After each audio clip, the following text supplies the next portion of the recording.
Deux titres dans cette édition d'information, célébration de la Semaine internationale des sourds, et nous parlerons également de l'atelier de validation sur les grossesses précoces en milieu scolaire. Les détails dans quelques instants. Mesdames et messieurs, bonsoir et merci de nous faire une place dans vos ménages. Nous ouvrons ce journal avec le social, prévu pour durer 29 mois.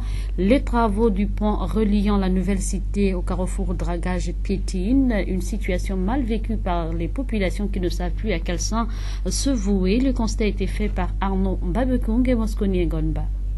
Au panneau signalétique sur la rive droite en provenance du carrefour GP, on peut bien lire début des travaux 1er juin 2015 et le délai d'exécution 29 mois, soit avril 2018.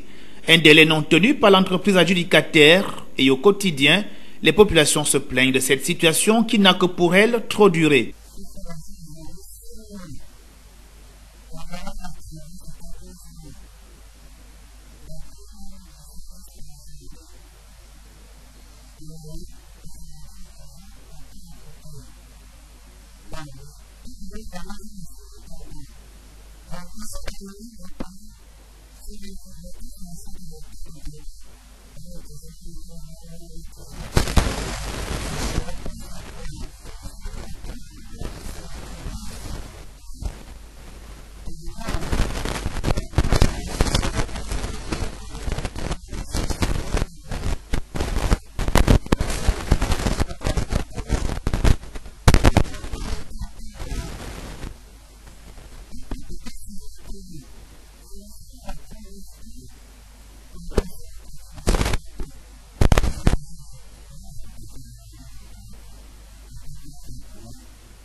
Ce chantier, qui se prolonge dans le temps, évolue à pas non pas de géant mais de tortue.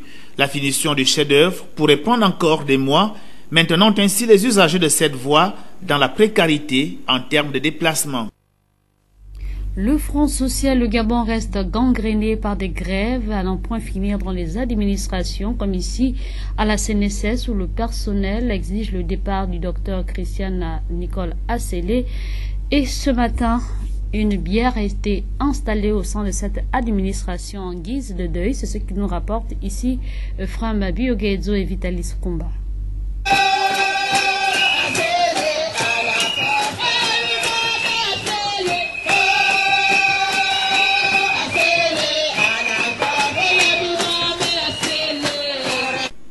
Vêtu de noir en guise de deuil, comme pour confirmer les mois sombres et brumeux qu'il rencontre depuis l'arrivée à la tête de la Caisse nationale de sécurité sociale de Nicole Christian Assélé, le personnel a quasiment perdu plus du tiers de leurs avantages liés à leurs fonctions respectives.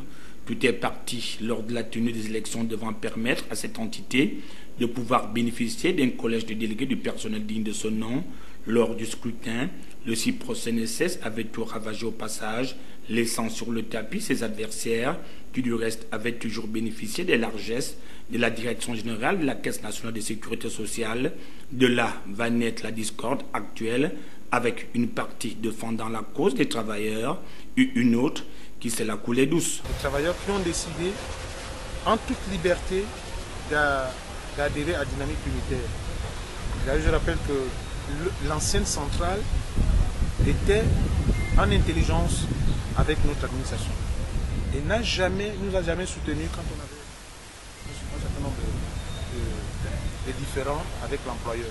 Je citerai des exemples comme l'élection des délégués du personnel. Nous sommes allés au deuxième tour alors que ce n'est pas encore en conformité avec la loi. Jamais la centrale n'a saisi l'administration pour dire que ce n'est pas c'est en violation avec les dispositions. Nous prendrons l'exemple des affectations des délégués du personnel. Lorsque une centrale vous dit allez-y d'abord, monsieur le président, allez-y d'abord exercer la loi, pendant un temps, nous allons chercher des voies et moyens de négocier. Non.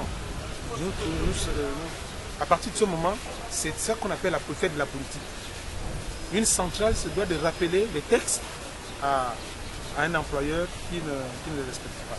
Et nous saluons donc Dynamique Unitaire qui nous accompagne dans cette démarche-là, qui est en conformité et le faire en conformité avec les dispositions. Aujourd'hui, la tête de Richard Ndibokon est mise à prix pour preuve. Il n'a plus le droit de mettre pied dans les locaux de cette entité si on s'en tient à la note de la direction générale qui stipule aussi que ces derniers écopent d'une mise à pied à durée indéterminée, une véritable aberration. Nicole Christiane Asselé serait-elle sur le point de réécrire son propre code du travail? Nous disons, tant que nous restons dans la phase des promesses, nous allons continuer notre mouvement. Et que ce n'est pas par des petites, en faisant des divisions qu'on résout les problèmes de la CNSS. Il faut s'asseoir pour régler les problèmes de la CNSS. Mais qu'on ne vienne pas diviser les gens en ne répondant pas aux problèmes posés. Voilà le comportement d'un directeur général, prendre certains agents en apartheid pour essayer de leur faire comprendre que les dirigeants du CIPROS ne sont pas là pour les intérêts du collectif. Mais les agents aussi ne sont pas idiots.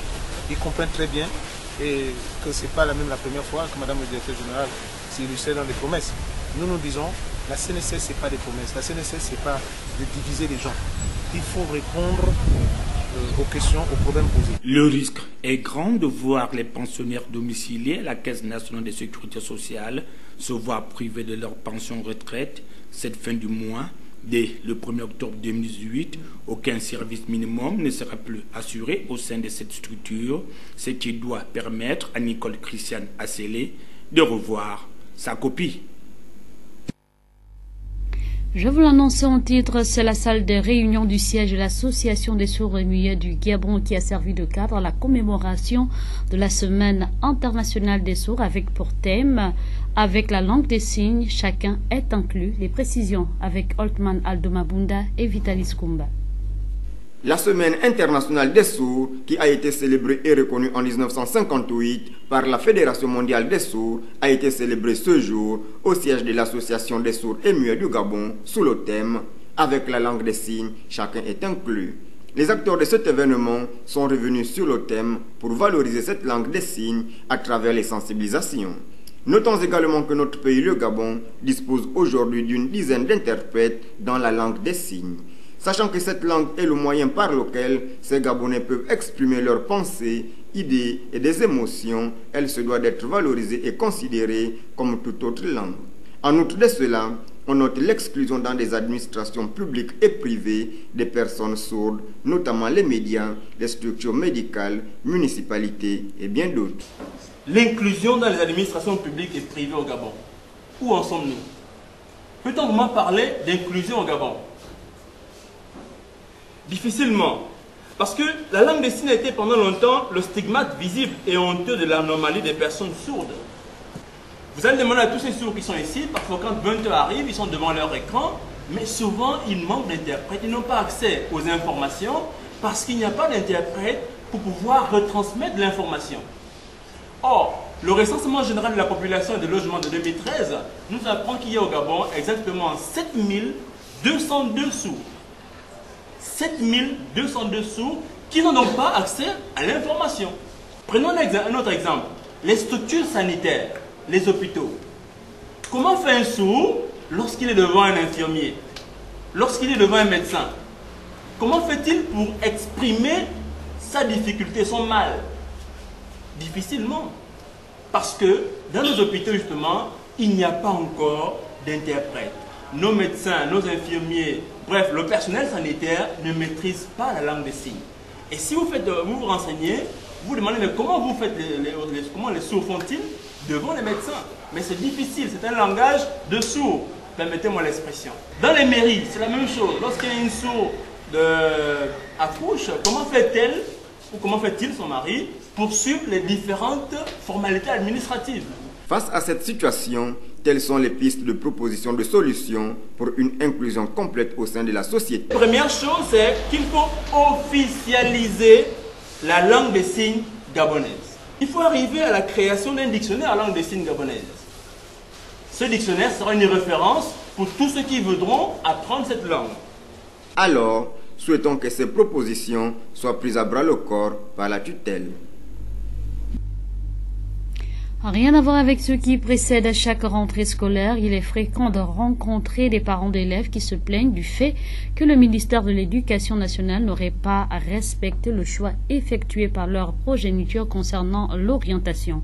D'autres se voient souvent contraints de financer la scolarité de leur progéniture dans les établissements privés choisis par le ministère. Le reportage est signé Fouti Boulanga Mouleka.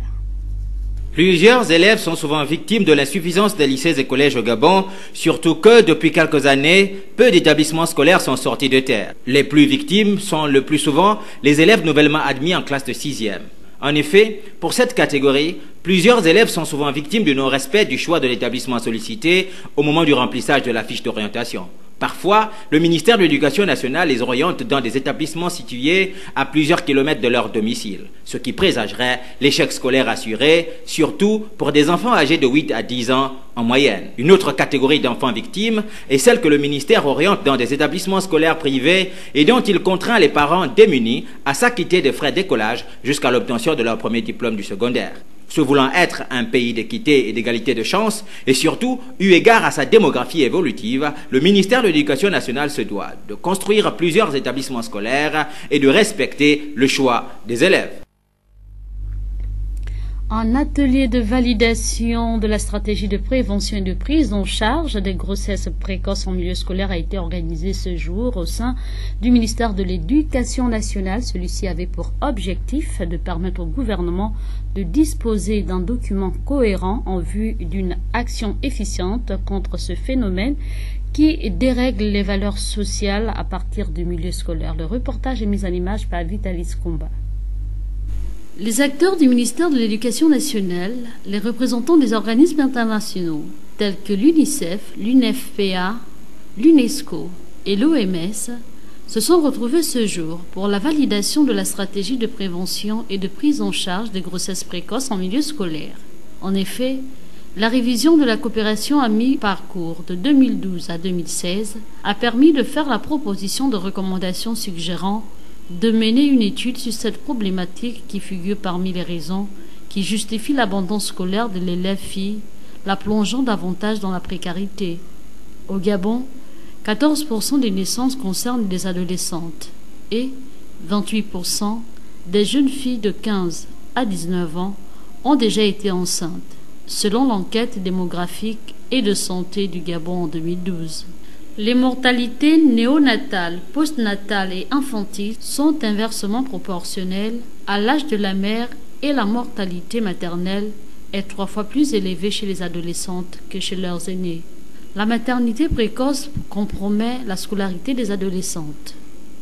Cet atelier a pour objectif de permettre au gouvernement de disposer d'un document cohérent en vue d'une action efficiente contre ce phénomène qui dérègle les valeurs sociales à partir du milieu scolaire.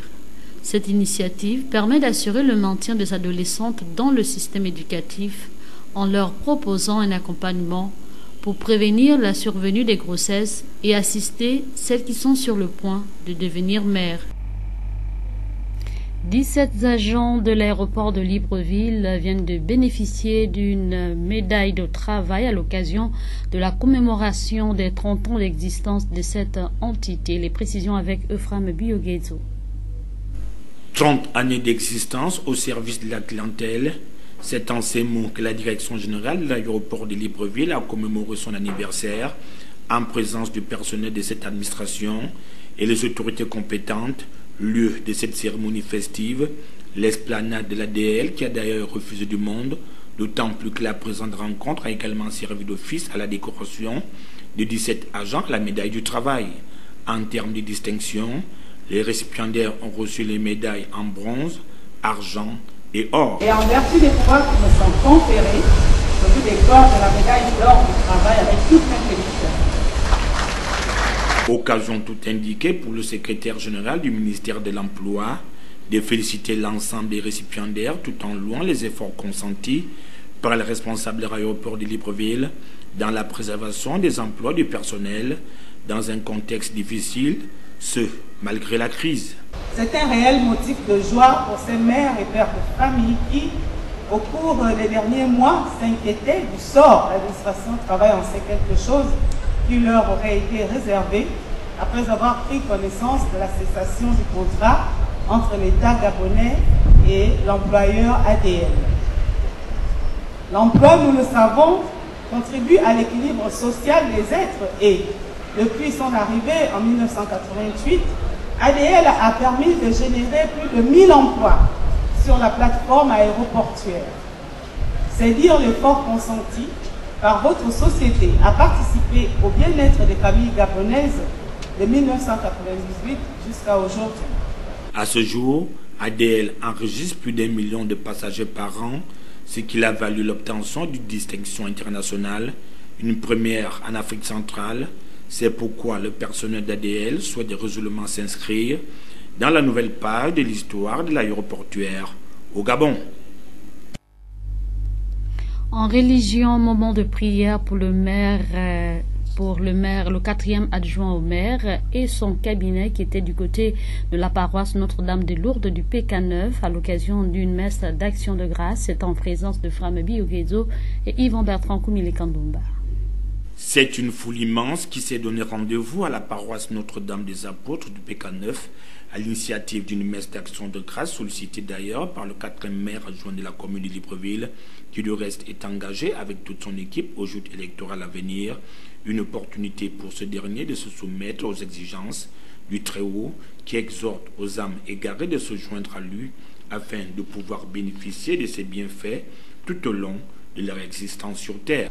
Dieu que nous invitons dans nos vies, Dieu que nous appelons à notre secours, eh bien, nous pose quelques conditions.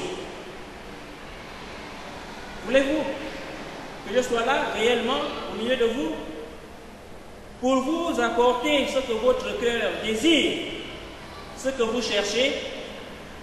Eh bien, je vous donne mes exigences, je vous donne mes conditions. Et ces conditions, c'est bien ce que nous venons d'écouter dans les textes de tout à l'heure. De ces textes, le célébrant fera allusion au roi Salomon, qui possédait un peuple ingouvernable dont son seul salut aurait été de l'avoir soumis à Dieu. On peut mentir, on peut promettre monts et merveilles, en sachant bien qu'on ne pourra jamais réaliser cela. Eh bien, si nous ne cherchons pas la justice, vous voyez, c'est un petit jeu. On peut enrober notre discours de bien des choses, même si on sait qu'à la fin, ça ne pourra pas tenir. Il y a, comme disait quelqu'un, il y a un discours du candidat et un discours de l'élu. Parce que l'élu a devant lui la réalité. Et donc, ça, il faut faire avec. Et donc, au-delà de tous ces discours que nous pouvons avoir, eh bien, il faut qu'il y ait un peu la volonté de changer les choses. Autre temps fort ayant marqué cette célébration aura été la phase consacrée à l'Eucharistie, où tout pécheur se devait de se dévêtir de son fardeau en vue de recevoir le corps de Christ. S'agissant de la symbolique de cette messe d'action de grâce,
un combat d'idées qui ne doit en aucun moment occulter aux bonnes relations d'amitié et de fraternité qui unissent habituellement l'ensemble des fils et filles de la cité. Place à présent l'actualité hors de nos frontières qui nous amènera d'abord en France. Lors de son déplacement en Martinique, le président français Emmanuel Macron a annoncé que l'explosion au chlordécone, un insecticide toxique, allait être reconnue maladie professionnelle dans la mesure où l'État doit prendre sa part de responsabilité. Les précisions avec nos confrères de la presse internationale. En Martinique, Emmanuel Macron a commencé par le dossier le plus sensible, celui du chlordécone. Il a d'ailleurs rencontré juste après son arrivée un agriculteur dont les terres ont été polluées. Une pollution qu'il qualifie de scandale environnemental. Le président français a annoncé que la contamination à ce pesticide va être reconnue comme une maladie professionnelle, mais il exclut une indemnisation de toute la population antillaise. Très toxique, le chlordécone a pollué pour des siècles les sols de la Guadeloupe et de la Martinique. L'État doit prendre sa part de responsabilité dans cette pollution et doit avancer dans le chemin de la réparation. Je souhaite que collectivement, nous inscrivions nos efforts pour aller vers le zéro chlordécone dans l'alimentation. C'est la seule chose qui a du sens. Le chlordécone a été massivement utilisé aux Antilles jusqu'en 1993 par les producteurs de bananes. Il était pourtant interdit depuis 1977 aux États-Unis. Le produit est suspecté d'avoir provoqué une explosion des cancers de la prostate.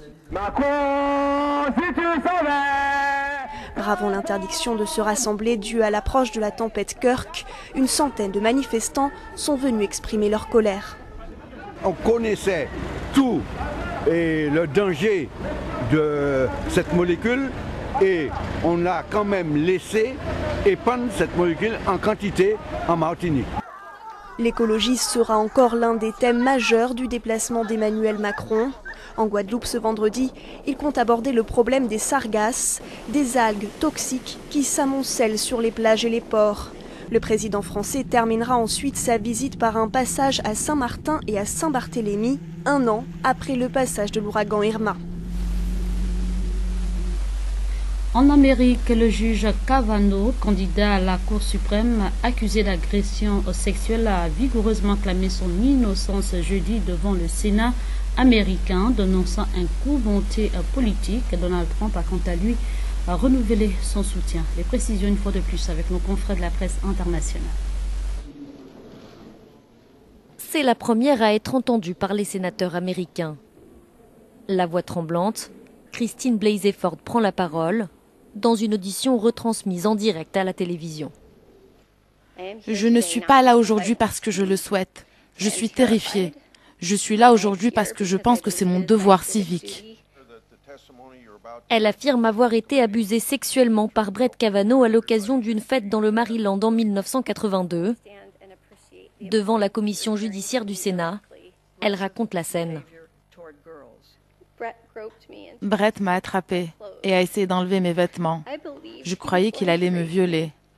J'ai essayé de crier au secours. À ce moment, Brett a mis sa main sur ma bouche pour m'empêcher de crier. Interrogé après son accusatrice, Brett Kavanaugh, candidat à la plus haute juridiction du pays, réaffirme son innocence. Je ne mets pas en cause le fait que le Dr Ford ait été agressé sexuellement par quelqu'un, quelque part, à un moment donné. Mais je ne lui ai jamais fait ça, ni à personne. Ne cachant pas son émotion, le magistrat dénonce un coup monté par les démocrates. Vos efforts coordonnés pour détruire ma bonne réputation et détruire ma famille ne parviendront pas à me chasser. Vous me vaincrez peut-être lors du vote final, mais vous ne me ferez jamais jeter l'éponge, jamais. Deux autres femmes accusent le juge Kavanaugh d'agression sexuelle. La commission judiciaire du Sénat a moins de 24 heures pour décider si elle valide ou pas la candidature du magistrat républicain. C'est sur cette actualité que se referme ce journal, réalisé de main de maître par l'incontournable David Mitola. Les cadres étaient assurés par Yvon Bertrand, Koumile Kandoumba. Merci pour votre fidélité. L'ensemble de la rédaction vous souhaite d'ores et déjà un bon week-end à tous.